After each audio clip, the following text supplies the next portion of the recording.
Okay, hi everyone, and welcome to our Get Food Up session on Trans Day of Visibility. My name's Corey, my pronouns are he, him, and I'm the president of the LGBT Society here at London South. I think go around and introduce everyone else. Hi, I'm Shelley, my pronouns are she, her, and I'm a content creator from Southampton. Hi, I'm Andi, my pronouns are they, them, and I run Chrysalis. We're an organisation supporting trans, non-binary and questioning adults and their families and friends. Hi, I'm Iesha, pronouns they, them, and I am the campaigns officer at Mermaids. Hi everyone, I'm Sarah O'Connell, pronouns she, her. I host the multi-award avoiding Sarah O'Connell show on YouTube. Brilliant. I think the first question goes out to everyone really, and it's how can we define the term gender diverse, since it seems to be such a far-reaching term? So I'm happy to start on that. Go ahead. I would say that it's anyone who doesn't identify with the gender they were assigned at birth. So it's a moving away from. It doesn't define where you're going or anything. It just says, I'm not that.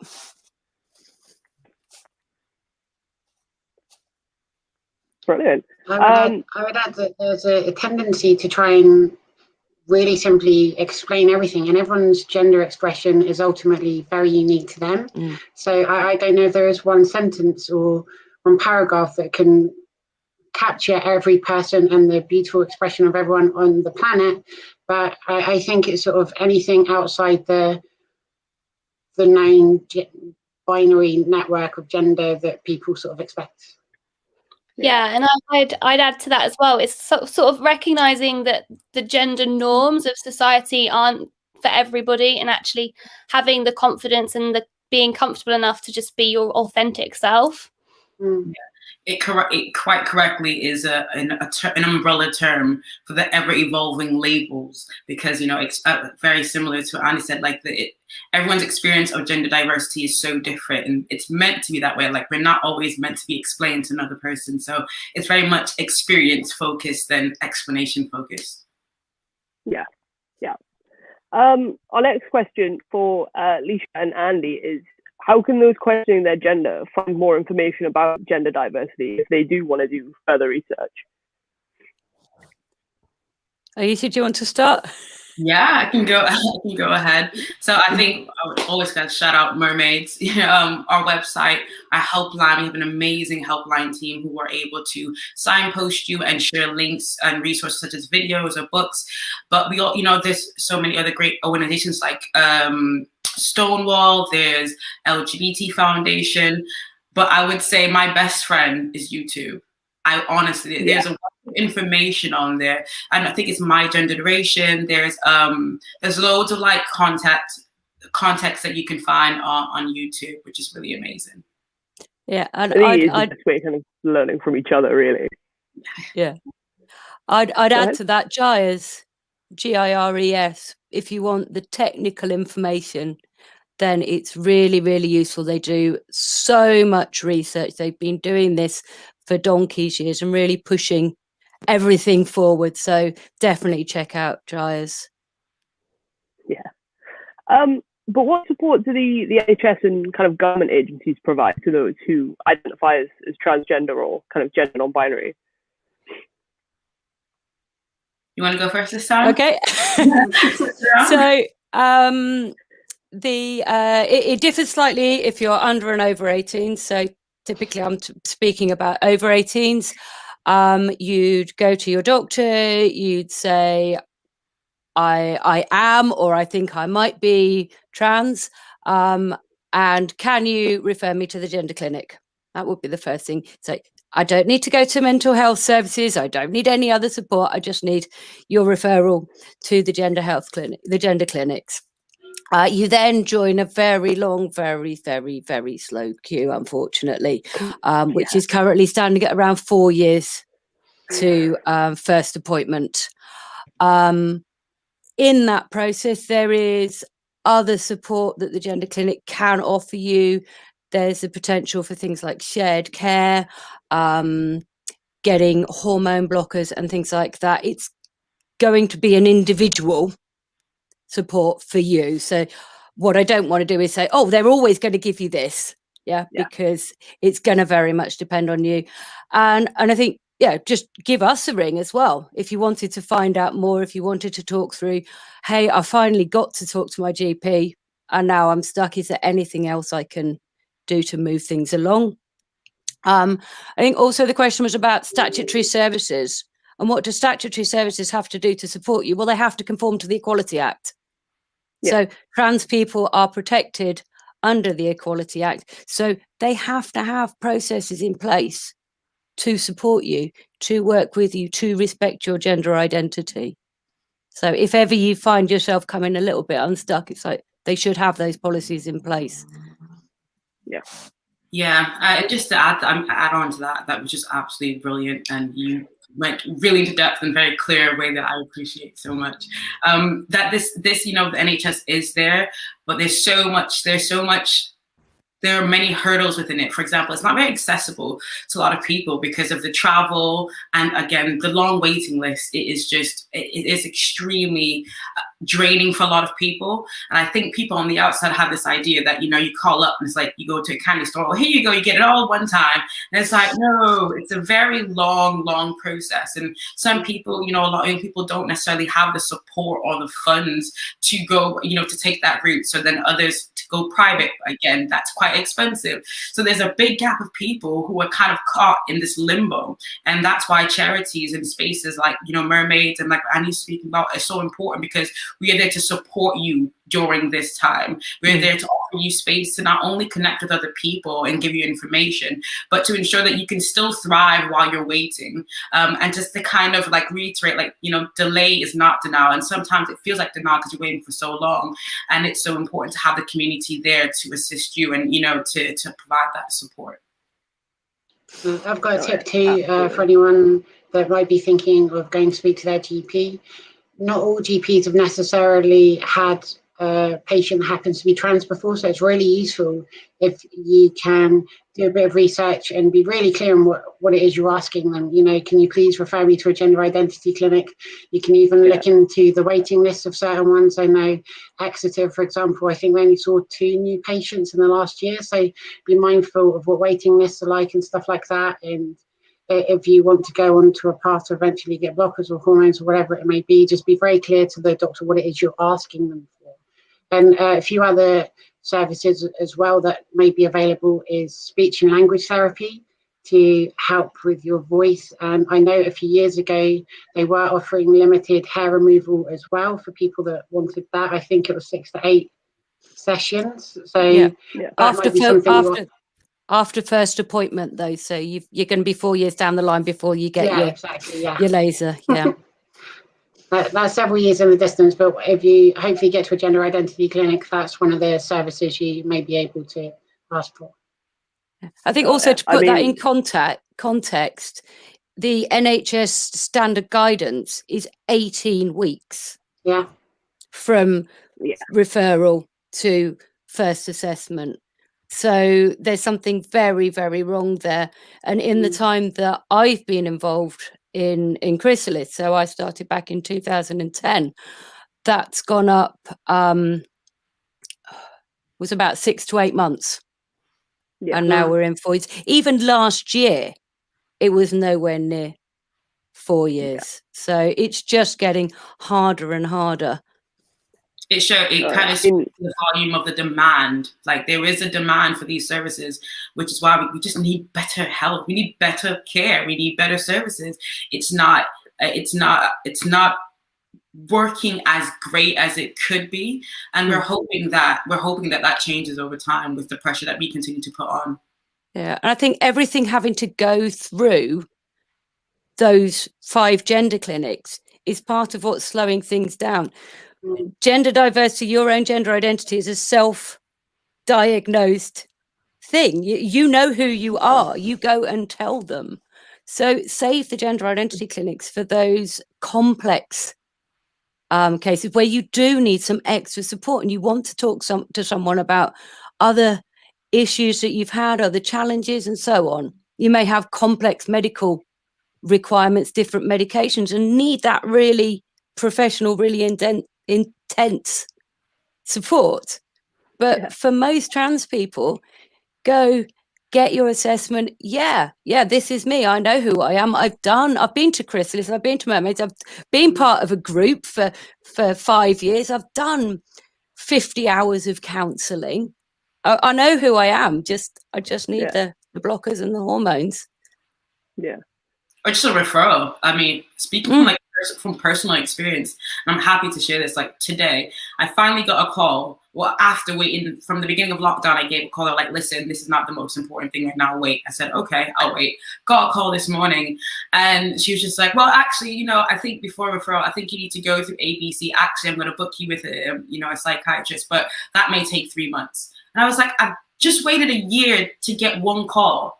And that's the reality. You wait so long to get a phone call that you hope will send you to the next step, and you just put on pause once again. So it is, I mean, to be fair, her language and understanding of my experience was not there. She literally was like, what's that? What does that mean? So there's a lack of training and there's a lack of understanding. And therefore, if you don't understand who I am, how can you provide me with what I need? And that's what we need to get. Like, that's where we need more training, better understanding. And that has to be something that's mandatory. I feel it should be mandatory. Yeah. I think with the guidance of it's supposed to be 18 or 20 weeks, whatever it is, at the moment with people waiting in excess of 4 years, that is actually a denial of service. It's essentially saying you're not going to get healthcare for almost half a decade. Yeah.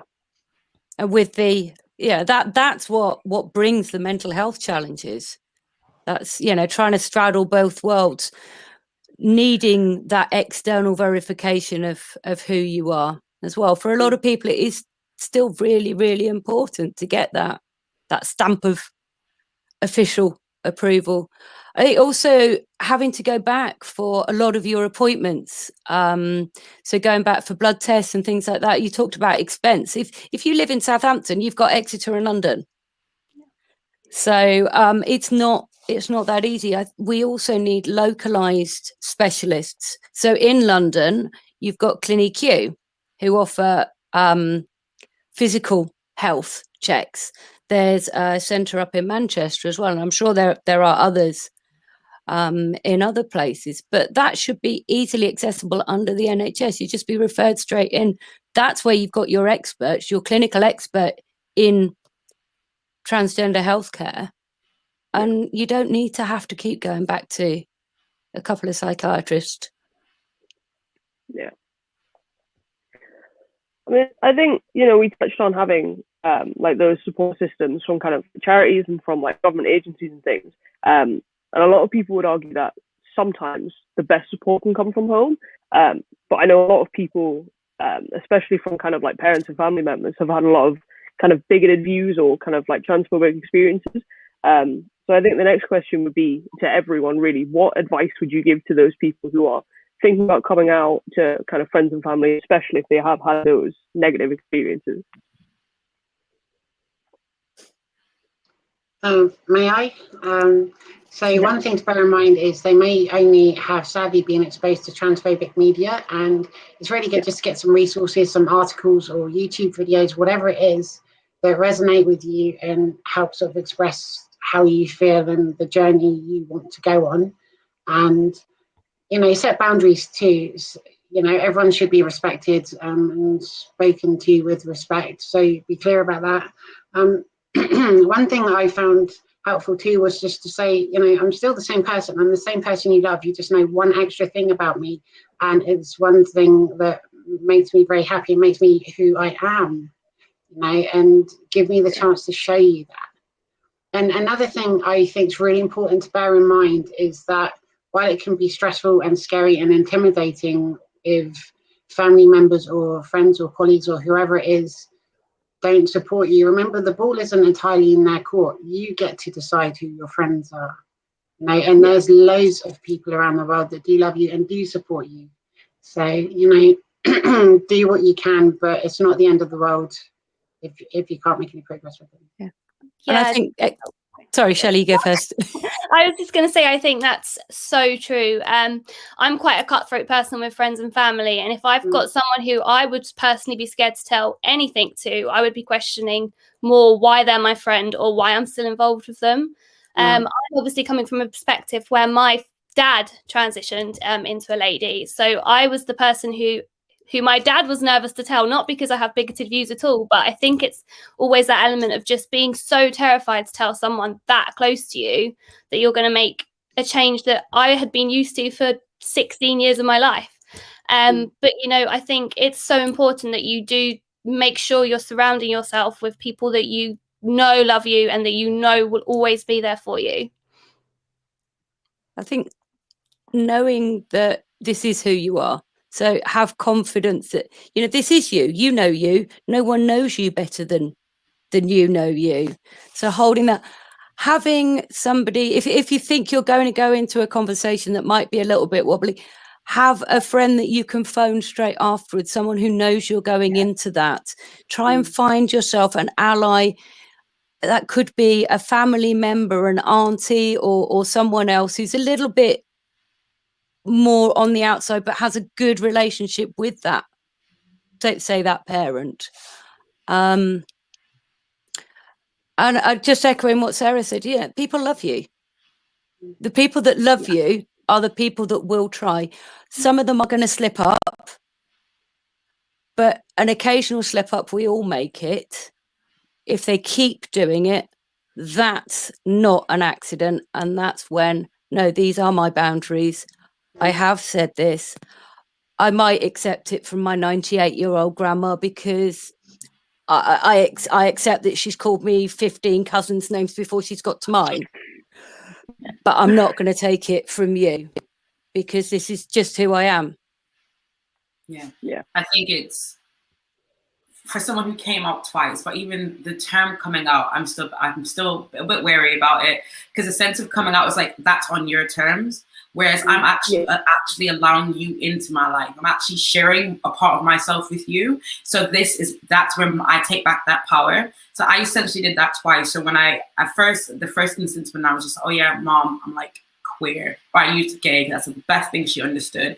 And, you know, I had to, the first time I did it, I kind of went with all these hopes of like, you know, she's just gonna be extremely angry and like, you know, she'll probably cast me away. And it was very, very different. It was the complete opposite. I mean, she is still she has her views of my lifestyle because, you know, I was raised Christian. She's a pastor. I used to preach. I was once, you know, in the pew preaching. So for my mom to hear that was a very, like a whole 180 for her. But she said at the end of the day, you are still my daughter in the sense. And I love you, which I was so appreciative of. And then a year later, she calls me because I did this TV show and I sent it to her and she listened to it because she's visually impaired. And she was like, what is this non-binary stuff? Because she had no idea, she just heard it on there. And I think the second time around it happened, I had managed my expectations. I had realized that I validated myself before she ever needed to validate me. I had my chosen family. I had my support network. And it was just from the sense of, you know, if you don't accept this, like I will be hurt and I will be very sad and I'll probably be heartbroken. However, it's not the end of it for me because I've already done that work on myself. So I think if you are fearful or, you know, you're scared because you know you may lose them or you may lose friends, I think it's really important to have the expectation of, listen, I validate myself. I am who I say I am, no matter what you think. And, you know, my life is not meant to be a playground for your expectations or your beliefs. Like I am who I say I am, and understanding that you do have a whole community, chosen family. That has been such a life-saving thing to know people are out there who care and love you and understand you in such a beautiful way. So you are truly never alone. Yeah. I have a tip. Oh, sorry. If anybody, go ahead. Thank you. If anybody is planning on changing their name, a really helpful thing for friends and family is just to ask them to update your contact details in their phone. So if you're texting them, phoning them, speaking to them on WhatsApp or whatever, then, you know, they're just getting used to your name as they're communicating with you. And sometimes when you come out to someone, they might get it straight away. And sometimes it may take a couple of conversations. It might take a couple of weeks or a couple of months. But if you're patient with the person and you can see that they're trying, it is worth it if you can. Yeah. And following on from that, one of the things we'd suggest to anyone whose loved one is transitioning or has come out, is do it always in your head. It doesn't help you move to that place of comprehension if you keep holding yourself back by giving yourself this permission to use those. It's only in my head, so it's okay. I'm not hurting them. It's like, no, because you need to make that paradigm shift. You need to change to understand this piece of reality that you've just been given. Oh yeah. We mentioned kind of, talking about when other people are transitioning, and Shelley, I know you mentioned very, very briefly about your parent that transitioned. What support did you find as the child of a parent who transitioned? Yeah, so I actually, at the time, I obviously didn't really know anything about the support that existed at all. I was 16. I was at a very impressionable age. I hadn't even considered that anything like that was happening in my dad's life. I knew that she was obviously, she was quite an unhappy person as I grew up. And obviously now I know why. But actually, this probably sounds really silly, but my main form of support, other than my friends and family at the time, was actually the Kardashian episode where Caitlyn Jenner announced that she was going to transition into a woman, because actually that was kind of the first big exposure I'd actually had to it. And it was, as much as my family and friend support was really nice and they were really great, I just felt like they didn't actually understand anything that I was saying to them. And a lot of things I felt in response to my parents' news was that I just didn't know if all of my different emotions were normal. And I think at 16, you really worry about what's normal and what's not. So for me, seeing all of their individual reactions was something that I could on some level relate to. And that really helped me. But obviously, I would have loved to have known more about it and had more support from other sources. So at university, that's why I decided to create my own book. And I'd created a little diary as well throughout my, my dad's called Evie now, but I always still refer to her as Dad just because that's what she's told me she's comfortable with. But she's called Evie. So I documented all of my thoughts and feelings throughout Evie's transition. And that's what I used to create my book. And I just thought it'd be a really good way for people to see it from the child of a transgender person's perspective, because that's what I would have wanted if I could have redone the journey again. Yeah. Do we know of any kind of other support that's now available for kind of friends and families of loved ones who've come out as kind of gender diverse or transgender? Because I know we talked about stuff that's available for trans people themselves, but what about the family and friends of those? So that's the other aspect of the support we offer. So it's the same as we offer for trans, non-binary and questioning people. So facilitated confidential support groups, one-to-one counselling, mentoring, peer mentoring or key worker mentoring as well, and some workshops as well, because actually something that our parents find really useful is meeting successful trans people. So it's like, right now this is a huge thing that you're dealing with, but you know what, eventually whole moments go past when I don't think about this at all. And so just like you say, Shelley, people seeing other people and seeing it being okay. So role models. So we support people. We're based in Hampshire and Dorset, but we support people across England and Wales. So if anybody did want their parents to get in touch, sometimes it can help. You're going to one organisation and they're going somewhere completely different as well. Same with Mermaids. We offer support for, those who are either parents or friends and family and don't really know what to do or how to go about it. For a lot of people, it's a very new conversation. It was something that they heard in a passing comment, and here they are now face to face. So if we can reach through our helpline, we have a lot of parents call through on our helpline just to have conversations on how to have a conversation. Because the thing is, a lot of people, the sense of not wanting to get it wrong kind of really does make people feel very fearful and kind of hold back. So helping on how to create very healthy conversations for people to express themselves, which is really important. So Mermaids, you can go onto our website, you can call into our helpline, and I'm sure there are other charities who offer quite a lot of support, which you find normally with charities that do support trans, non-binary, gender diverse people. They always have a facilitation for those conversations to also help, because it's a journey that is as much personal for you as it is for your family and friends that love you and care about you. Yeah. Also, Gendered Intelligence are really good, and they offer support for families and carers.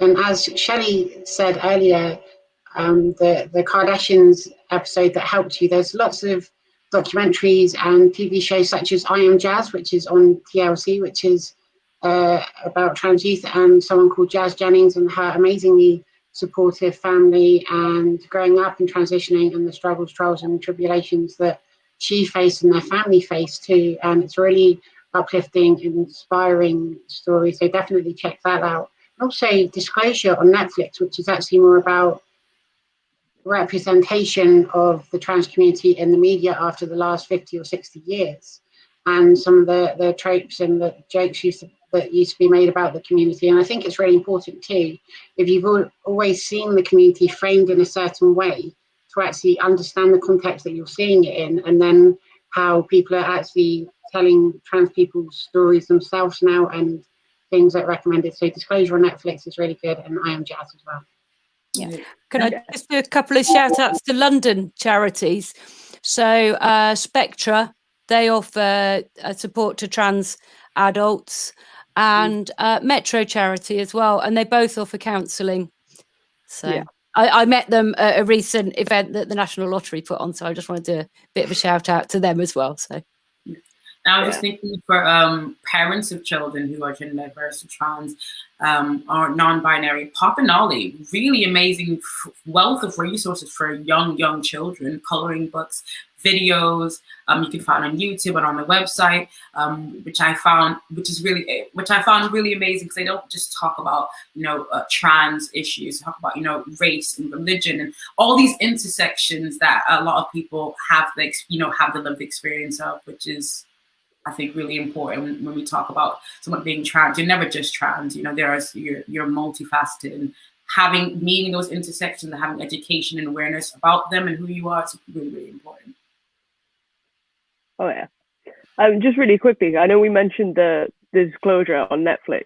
For anyone who's interested, the South Bank Netflix party through the SU is tomorrow at 5, and we are showing Disclosure. So the link will be on the SU website tomorrow for anyone who's interested in that. It's really worth it though. It's a really good watch.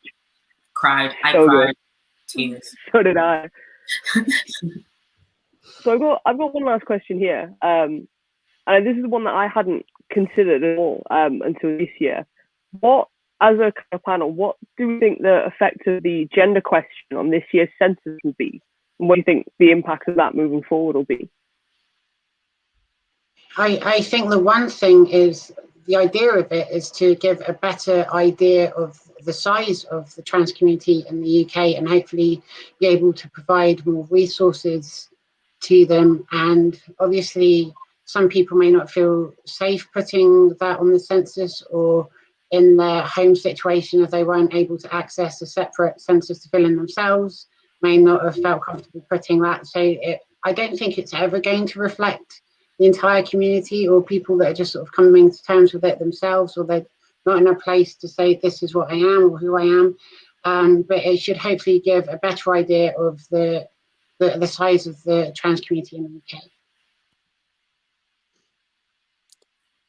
I agree with Sarah. Validation, really, that actually, trans people are here. We're not a tiny number of people that you can sideline and treat with a 4-year waiting list and all of those other things. And I'm a bit of a data nerd. So actually having real figures that I can float around, rather than relying on, well, we asked a few people and we got this number, and it's like, it just doesn't, and it leaves you too open to challenge and to criticism. If I can say this is the fact, then absolutely. And I don't want to steal your thunder, Iesha, because I know you're going to mention it about under 16s, but I think there was scope in there to allow for that question to apply to everybody who the census was being answered for. I think it's disappointing that we weren't able to answer for our trans children as well, but it's a massive step in the right direction. Yeah, and I'm just hoping like it will just give people, like everybody said, more of an idea of how many people are actually transgender now, because I know one of my biggest concerns about my dad, Evie, was I was worried about her safety, because we all know that people can react so badly out in public to transgender people, and that was one of my biggest concerns. I wasn't worried at all about my father becoming Evie at all, other than I was worried about her safety. And that to me is crazy, that in this day I'm still having to worry about if my dad, who is now a woman, is going to be safe, and that is mad. So hopefully there's just a little bit more awareness and people can just become a little bit more open-minded. Yeah. We can all agree it could have been so much better, and hopefully it will get better. There are a lot of people who didn't feel comfortable and didn't feel safe, and that right there is the issue. And hopefully this data can, like you said, a step in the right direction. Like there's work to be done. We are here now. Let's do it. You have your numbers. We exist outside of the stories that you always want to challenge. So now let's move forward. Let's turn this visibility into action. That's what we need. Action. Yeah. Speaking of kind of taking things and moving it forward, what, if any, changes would you like to see for the trans community, just in general? I would like to see our stories told authentically, to have the media report on the actual issues facing the trans community. Transphobic hate crime reports have quadrupled in the past 5 years. Homelessness, unemployment, bullying, lack of access to health care, and violence that people face just walking down the street. I know people that haven't left their house years before quarantine just because they don't feel safe to. And, the toxic environment, when people are talking about trans people, rather than talking to trans people, I would like to see fixed. And obviously just the waiting times are horrific. And that really, we just need more support. The entire community does.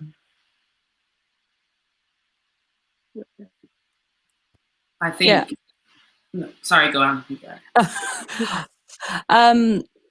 I've lost it completely now. Echoing everything you were saying there, Sarah. And I think stop listening to twaddle. Yeah, you've got people like Mermaids, Dyers, Stonewall. We've all been telling you these experiences, this reality. So actually now see that we do know what we're talking about. This is real. This being trans is an aspect of human diversity. It's not going to go away no matter how much you shout about it.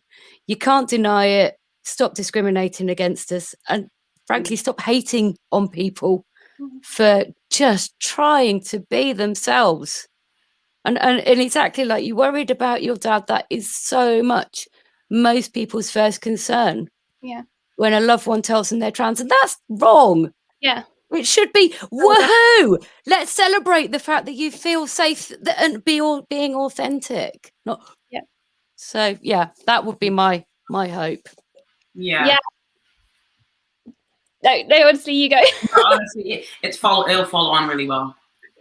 What I was going to say to that as well is this whole, not just making it an Instagram thing where on social media you're fully supportive of everything. It's taking that into your actual life and actually living by those morals, because it's all very well saying I'm fully supportive and inclusive of everybody on social media, but if you're then going out into the world and not replicating that, then it's just empty, isn't it?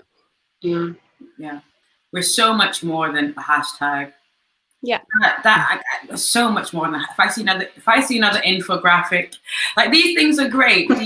These measurements are amazing, and it does bring awareness. But if awareness stays at awareness, it doesn't help me out.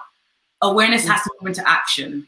awareness has to move way beyond the Twitter warriors. It has to go beyond that. Like, visibility is important, and you know, it has its benefits, but what we need are rights, protection, you know, better healthcare, better access to mental health. It's not just about pronouns in bathrooms. And I feel like a lot of people think that's like, oh, you just worry about the bathroom, aren't you? Just worry about your pronouns. Like, no, actually, it's actually real life issues here, you know, like inaccessibility to mental health care. And I think we can avoid this if just, you know, the conversations were about us, had us in it.